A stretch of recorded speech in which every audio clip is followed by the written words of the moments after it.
여러분, 제가 이 보고서를 읽고 깜짝 놀랐습니다. 21세기 행복 보고서라는 리서치 기관에서 발표한 건데요. 2018년부터 2022년까지 전 세계 149개 국가들의 국민들의 행복 지수를 조사해서 발표했다는 거예요. 여러분, 우리 대한민국 국민들이 얼마나 행복함을 느낄까요? 몇 위 했을까요? 52등? 아유, 정확하게 우리 권사님이 맞췄습니다. 62등 했어요. 여러분, 우리나라 경제가 세계 10대 국에 들어갈 만큼 10위 아닙니까? 전쟁 72년 만에 이렇게 잘 사는 나라가 어디 있습니까? 제가요, 미국에서 왔다고 여러분 다 알지 않습니까? 17년 미국에 살다 여기 왔는데 대한민국처럼 잘 사는 나라 어디 있습니까? 이렇게 편리한 나라가 도대체 어디 있어요? 아멘 좀 하소. 진짜 감사해야 되는데 우리 국민들이요 62등이래요 세상에. 이게 무슨 이야기입니까? 이게 감사하지를 않는 거예요. 그러니 전부 불평불만만 쌓여 있어. 영적으로 보면 교만한 거예요. 참 이게 문제인 거예요. 어제 제가 설교를 준비하는데 미국에 있는 제가 아는 목사님께로부터 카톡을 받았습니다. 목사님, 저에게 이런 일이 있었습니다. 무슨 일이 있었냐고 카톡을 나누었더니요, 세상에 그 분은 부목사님입니다. 제가 잘 알죠. 가난한 집, 유학생 집안입니다. 그런데 이제 그 교회 부목사님으로 목회하는데 세상에 주일날 차를 대놓고 이제 집에 가려는데 차가 없어져 버린 거예요. 어렵게 중고차를 샀는데 차가 어디로 갔는지 없어진 거예요. 도둑님이 차를 그냥 훔쳐가 버린 거예요. 이거 어떻게 하느냐. 집에 애들 데리고 돌아가는데 차가 없어졌어요. 그래서 목사님께 말씀해서 교회 봉고를 빌려서 집으로 갔는데, 유학생이 그 차를 잊어버리니까 얼마나 기가 막히겠어요. 그런데 그날 주일날 저녁에 가만히 생각해 보니까, 하나님, 이것도 감사합니다. 그저 도둑놈이 차만 가져가서 얼마나 감사하냐. 만약에 강도가 우리를 만나가지고 권총 들이댔다면 이거 어떻게 될 거예요? 미국 사람 무섭습니다. 그러면요 어떻게 되겠어요? 근데 이게 머리털 하나 안 다치고 차만 잊어버렸으니 너무너무 감사하다. 감사 기도가 나오더래요. 두 번째는 뭐냐? 목사님, 제가 감사한 게요, 교인들 차를 안 훔쳐가고 어떻게 목사 차인 줄 알고. 근데 그 얘기 들으니까 얼마나 은혜가 되는지 몰라요. 이 교인 차를 잊어버렸으면 어떻게 해요? 그 교회 갔더니 차이자 뿌리고 말이야. 나 그 교회 안 간다. 시험 들면 어떻게 하겠어? 그러니까 어떻게 도둑님이 영적으로 밝았는지 목사 차를 이렇게 훔쳐가져서 너무 감사하다. 교인이 피해를 안 당하고 자기가 피해를 당하니 감사. 내가 얼마나 그 얘기 듣고 얼마나 고마웠는지 몰라. 그랬더니 감사했더니요, 참 놀라운 건 차가 연락이 왔는데 경찰에서 당신 차를 찾았다고 연락이 왔대. 그래서 얼마나 감사한지 딱 가보니까요, 부속품은 전부 다 빼갔더래. 돈 되는 건 다 빼고 껍데기만 갔더라. 그래도 감사해요. 하나님은 그래도 찾게 해주신 것 감사하다 그랬는데, 감사로 딱 하나님께 마무리하니까요, 보험회사에서 놀라운 건 새 차를 그냥 보험회사에 새 차를 주고 막 타라고. 여러분, 하나님은 감사하는 사람을 좋아하십니다. 한번 앞에 옆에 뒤에 보고 우리 감사하며 삽시다. 다 같이.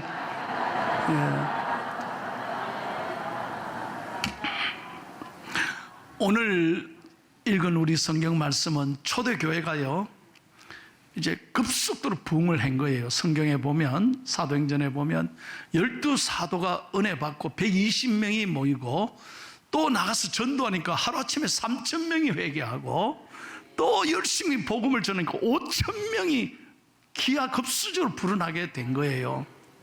여러분, 교회가 사람이 많아지면요, 문제가 왜 없겠습니까?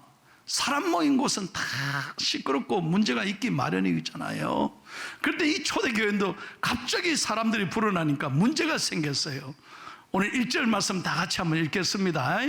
시작. 그때 제자가 더 많아졌는데 헬라파 유대인들이 자기의 과부들이 매일의 구제에 빠짐으로 히브리파 사람을 원망하니, 아유, 구제하는 일로 시끄러워졌다는 거예요. 구제 자체는 얼마나 좋은 일입니까? 어려운 사람 돕는데. 그런데 교회가 쫙 나눠지네. 왜? 히브리파 유대인들하고 헬라파 유대인들 간에 갈등이 생긴 거예요. 그러면 히브리파 유대인들은 뭐냐? 예루살렘 안에서 살았던 유대인들이 예수 믿고 교인이 된 거죠. 그러면 헬라파는 뭐냐? 예루살렘 밖에서 살던 사람들이 복음을 받고 예수 믿고 교회 안에 들어와 한 공동체 식구가 된 거예요. 쉽게 말하면 히브리파는 박힌 돌이고 헬라파는 굴러온 돌인 거예요. Understand? 그러니까 이 두 부류로 나눠져서 이제 갈등하기 시작한 거예요. 어떻게? 이 헬라파 유대인들이 가만히 이런 소리 듣는 거예요. 저것들이 굴러온 돌이 박힌 돌을 뺄라 그러네. 저것들이 언제 들어왔다고 저것들이 자기들이 주인 행세를 하나? 그러면서 히브리파 사람들이 투덜대기 시작한 거예요. 그리고 헬라파 유대인들은 가만히 보니까 히브리파 사람들이 자기들 교회라고 생각하고 자기들끼리 모여버린 거예요. 그리고 어려운 일들은 전부 다 헬라파 시켜버리는 거예요. 그러니 헬라파 사람들이 너무 힘들고, 왜 어려운 일은 우리 다 시키노? 그러니까 이 두 부류로 교회가 쫙 나누어져서 갈등이 생긴 거예요. 그래서 초대교회 제자들이 이래서는 안 되겠다. 이제 사도들은 기도와 말씀 전하는 거에 힘쓰고 구제하고 행정하고 일하는 것은 직분자를 세워야 되겠다. 그래서 사람을 뽑았다 이 말이에요. 우리 교회도 마찬가지예요. 오늘 여러분, 우리 교인이 이렇게 많지 않습니까? 이걸 목사가 다 어떻게 일합니까? 그래서 목사를 도와서 좋은 일꾼을 세우는 게 항존직 선출하는 주일이 바로 오늘이라는 거예요. 자, 그러면 오늘 장로님 10분을 뽑는데 잘 들으셔야 됩니다. 장로님을 영어로 뭐라고 하느냐? 엘드라고 합니다. 여러분, 영어의 뜻이 있습니다. 왜 장로님을 엘드라고 하느냐? 영어 스펠링 하나하나가 뜻이 있다니까요. ELDER이지 않습니까? E는 뭐냐? 먼저 죄송합니다, 영어로 해서. 그런데 우리가 잘 배워야 돼요. example, 모범이 돼야 된다. 장로님은 모든 면에서 모범이 돼야 된다. 여러분, 우리 종교개혁의 아버지이고 개신교의 아버지인 잔 칼빈이 분명하게 말했습니다. 왜 교회 장로를 세우느냐? 모든 성도들이 어떻게 하면 예수를 잘 믿을 수 있느냐? 본을 보여주기 위해서 교회는 장로님을 선출해야 한다. 그렇습니다. 헌금생활, 예배생활, 그리고 봉사생활, 전도생활, 가정생활 모든 면에서 본이 될 만한 사람을 뽑아야 교회가 부흥하는 거예요. 두 번째 L은 뭡니까? 리더십입니다. 지도력이 있어요. 교회 일꾼은 지도력이 있어야 돼요. 좋은 지도자는 평생 배우는 거예요. 리더 이즈 러너인 거예요. 평생 배워야 돼요. 그래야 성장하는 겁니다. 여러분, 담임 목사인 저도 평생 공부하는 거예요. 그래야 좋은 설교를 하지 않습니까? 아멘 아닙니까? 늘 배우는 거예요. 공부하는 거예요. 평생 배워야 된다는 거예요. 그래야 좋은 지도력을 발휘할 수 있습니다. 세 번째, 디보우션, 또 데디케이션이라고도 합니다. 헌신하는 사람. 장로님은 헌신하는 사람이, 자기를 내세우고 자기 알아달라고 하고 자기 의견을 주장하는 사람이 아닙니다. 헌신하는 사람, 희생하는 사람, 자기를 죽일 수 있는 사람, 컨트롤할 수 있는 사람, 예수 그리스도가 십자가에 다 내어주셨듯이 정말 자기를 십자가에 못 박는 사람이 지도자고 장로님이어야 된다는 거예요. 이는 뭐냐? endurance, 인내하는 사람이에요. 잘 참을 줄 아는 사람. 여러분, 좋은 지도자는 잘 참아야 돼요. 성질 조그만 일에 버럭 화를 내는 사람은 좋은 지도자가 될 수 없어요. 그저 하나님 앞에서 늘 참고 견디고 인내하는 사람이 좋은 지도자인 거예요. 다섯 번째, responsibility, 책임감이 있어야 돼요. 여러분, 교회 일꾼을 왜 뽑습니까? 교회 책임지는 사람이에요. 일꾼은 폼 잡는 게 아니에요. 인기 투표하는 게 아니에요. 세상하고 다릅니다. 교회 일꾼은 뭐냐? 책임지는 사람, 교회 모든 일을 책임지는 사람. 그런 사람을 세울 때 교회가 더 부흥하고 은혜롭게 될 줄로 믿습니다. 자, 초대교회 보십시오. 어떤 기준으로 일꾼을 뽑았습니까? 오늘 3절 말씀 크게 한번 읽겠습니다. 시작. 형제들아, 너희 가운데서 성령과 지혜가 충만하여 칭찬받는 사람, 아멘.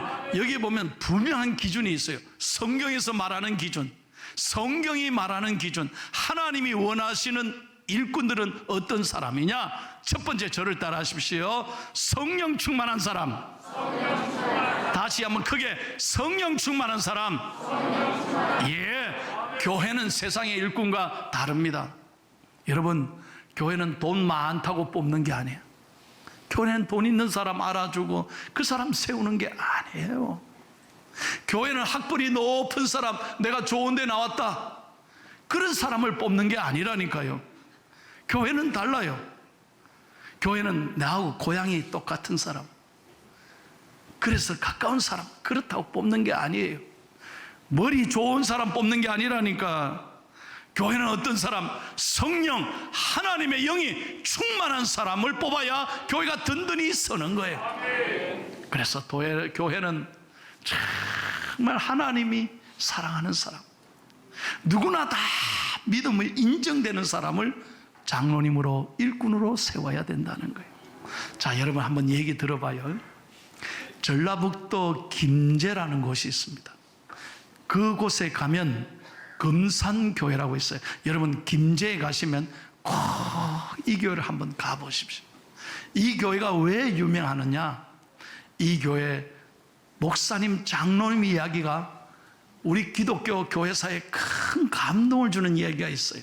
자,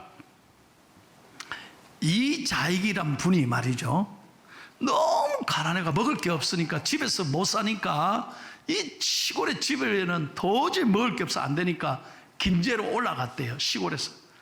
그래, 김제로 어디로 가느냐? 김제에서 제일 잘 사는 집이 누구냐 조사를 해봤더니 이자익 씨가 돌아다녀 봤겠죠. 아, 조덕삼이란 분이 인심도 후하고 머슴들에게 밥도 잘 주고, 아하, 이분이 넉넉한 사람이구나 생각해서 조덕삼 씨의 집을 찾아가는 거예요. 이자익이란 분. 그래서 인사를 하는 거예요. 주인님, 저를 좀 살려주세요. 밥 좀 주소. 제가 뭐든지 열심히 할 테니까 저를 좀 배고프면서 해결해 주세요. 그래, 갈 데 없냐? 갈 데가 없습니다. 그래서 이자익을 조덕삼 씨의 집에 종으로 채용을 한 거예요. 그리고 밥을 먹여준 거예요. 자, 그래서 이 주인의 집에서 종으로 모든 일들을 감당하게 됐다는 거예요. 그러다가 두 분이 이렇게 지내다가 보니까 한 번은 같이 가다가 선교사님을 만났는데 전도하는 걸 듣게 됐어요. 그래서 전도를 받고, 이분들이 주인과 머심이 전도받고 은혜 받고 예수를 영접하고 세례를 받은 거예요. 그래서 주인과 머슴이 선교사님이 일하는 교회 나가게 된 거예요. 김제교회 있는 금산교회 나가게 됐다 이 말이에요. 그래서 열심히 주인과 머슴이 교회 다니고 같이 신앙생활하고 봉사하게 된 거예요. 자, 이 금산교회가 부흥해서 사람들이 많아지니까 장로님을 뽑게 된 거예요. 그래서 교인들이 투표를 한 것입니다. 여러분, 누가 장로님이 됐느냐? 그 마을의 최고의 부자 주인이신 조득삼 집사가 장로가 됐다면 내가 왜 이런 얘기를 했겠어요? 투표를 하는데 그 집 종 머슴인 이자익 씨가 교인들이 투표로 장로로 뽑았네. 세상에 어떻게 이런 일이 있어요? 선교사님이 발표를 떡 하는데 장로로 선출된 분은 이자익 씨. 교인들이 깜짝 놀라요. 종이었던 이자익 씨는 고개를 못 드는 거예요. 이거 어떻게 하나. 모두가 다 조득삼 그 부잣집 집사를 쳐다보지 않겠어요? 저 어떻게 바로 그런 순간에 웅성웅성대고 우왕좌왕 어쩔 줄 모르는 순간에 이 조득삼 이 부잣집 이 주인이 손을 탁 선교사님, 저에게 발언할 기회를 주십시오. 나오라고. 그래서 발언하는 거예요. 여러분 잘 들어봐요. 사랑하는 성도 여러분, 우리 금산교회 교인들은 참 훌륭하십니다. 우리 교회 이렇게 이번에 선거를 통해서 저희 집에 일하고 있는 이자익 씨를 여러분들이 장로로 뽑아주셔서 너무너무 감사. 은혜 안 됩니까? 여러분, 놀라운 얘기 아닙니까? 어떻게 모두가 다 주인인 부잣집인 조득삼 집사가 장로 돼야 되는데 어떻게 종이 장로가 먼저 될 수 있냐는 거예요. 그러면 이거 끝난 거 아니에요? 그 집에 쫓겨나면 어떻게? 종이 어떻게? 그런데 주인이 종을 더 세워줘 버리는 거예요. 여러분, 저보다도 이분이 더 훌륭한데 이런 분을 뽑을 수 있는 여러분들이야말로 너무너무 귀한 분들이라고 오히려 그렇게 말하니까 온 성도들이 감동을 받고 박수를 막 쳤다는 거예요. 여러분, 훗날 놀라운 것은 이 조득삼 집사님이 나중에 장로님이 됐어요. 그런데 자기 종이었던 이자익 씨를 장로로 참 잘 받들어 섬기는. 그리고 자기가 훗날 자기도 장로가 됐습니다. 근데 같이 장로가 돼서 보니까 이자익 씨가 아주 훌륭한 사람이고 목회하면 좋겠다 싶어서 평양신학교에 자기가 돈을 대고 신학을 시킨 거예요. 그래서 신학 공부를 다 뒷바라지하고 목사가 되게 했다는 거예요. 그래서 훗날 더 놀라운 것은 이 주인이었던 조득삼 장로님이 이자익 목사님, 자기 종이었던 이자익 목사를 신학교에 가서 담임 목사로 안수받은 다음에 자기 교회 담임 목사로 모시고 와서 평생을 담임 목사님에게 귀하게 섬겼다는 이야기예요. 전라북도 김제 사람들 좀 이래 저는 존경합니다. 여러분, 이게 보통 얘기 아니잖아요.